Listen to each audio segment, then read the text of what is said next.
ಇಂಗ್ಲೀಷಲ್ಲಿ ಒಂದು ಕೋಟ್ ಇದೆ, extraordinary people do not do extraordinary things, they do ordinary things extraordinarily well ಅಂತ. ಅದೇ ರೀತಿಯೇ ಇವತ್ತಿನ ಕಗ್ಗ ಏನು ಅಂತ ಕೇಳೋಣ. ಮೋಕ್ಷದಾಶೆಯೊಳ ಮತ್ಯಾತುರತೆಯೊಳಿತಲ್ಲ, ಶಿಕ್ಷೆ ಬಹುಕಾಲ ನಡೆಯದೆ ಮೋಕ್ಷವಿಲ್ಲ. ಲಕ್ಷ್ಯ ತಪ್ಪದೆ ಚರಿಸು ಸಾಮಾನ್ಯ ಧರ್ಮಗಳ, ಮೋಕ್ಷ ಸ್ವತಃ ಸಿದ್ಧ ಮಂಕುತಿಮ್ಮ.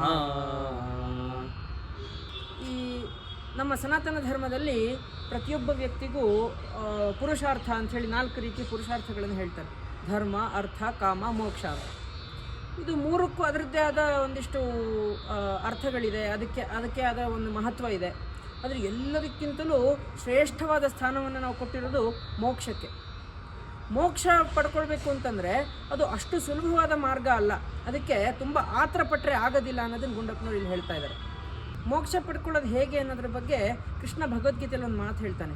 ಸರ್ವಧರ್ಮಾನ್ ಪರಿತ್ಯಜ್ಯ ಮಾಮೇಕಂ ಶರಣಂ ವೃಜ, ಅಹಂ ತ್ವಾಂ ಸರ್ವ ಪಾಪೇಭ್ಯೋ ಮೋಕ್ಷಯಿಷ್ಯಾಮಿ ಮಾ ಶುಚಃ ಅಂತ. ಅಂದರೆ ನಮ್ಮ ಏನು ಧರ್ಮಗಳಿರುತ್ತೆ, ಅಂದರೆ ಪ್ರತಿನಿತ್ಯದ ಏನೇನು ಧರ್ಮಗಳಿರುತ್ತೆ ಅದೆಲ್ಲದನ್ನು ಬಿಟ್ಟು ಸಂಪೂರ್ಣವಾಗಿ ನನ್ನಲ್ಲಿ ಶರಣಾಗು. ನಾನು ನೀನು ಏನೇನು ತಪ್ಪುಗಳು ಮಾಡಿದೆಯೋ ಅದೆಲ್ಲದನ್ನು ದೂರ ಸರಿಸಿ ನಾನು ನಿನಗೆ ಮೋಕ್ಷ ಕೊಡ್ತೀನಿ ಅಂತ ಹೇಳ್ತಾನೆ. ಆದರೆ ಇದು ಅಷ್ಟು ಸುಲಭವಾದ ಕೆಲಸನಾ? ಅದಕ್ಕೆ ಗುಂಡಪ್ಪನವರು ಒಂದು ಸುಲಭವಾದ ಮಾರ್ಗವನ್ನು ನಮಗೆ ಹೇಳ್ತಾ ಇದ್ದಾರೆ. ಏನಂತಂದರೆ, ನಮ್ಮ ಪ್ರತಿನಿತ್ಯದ ಕರ್ತವ್ಯಗಳೇನಿರುತ್ತೆ, ಧರ್ಮಗಳೇನಿರುತ್ತೆ ಅದು ಎಲ್ಲದನ್ನು ಕೂಡ ವ್ಯವಸ್ಥಿತವಾಗಿ ಚೆನ್ನಾಗಿ ಮಾಡ್ಕೊಂಡು ಹೋದರೆ ಆಗ ನಮಗೆ ಮೋಕ್ಷ ಶತಸಿದ್ಧ ಅನ್ನೋದನ್ನು ಹೇಳ್ತಾ ಇದ್ದಾರೆ.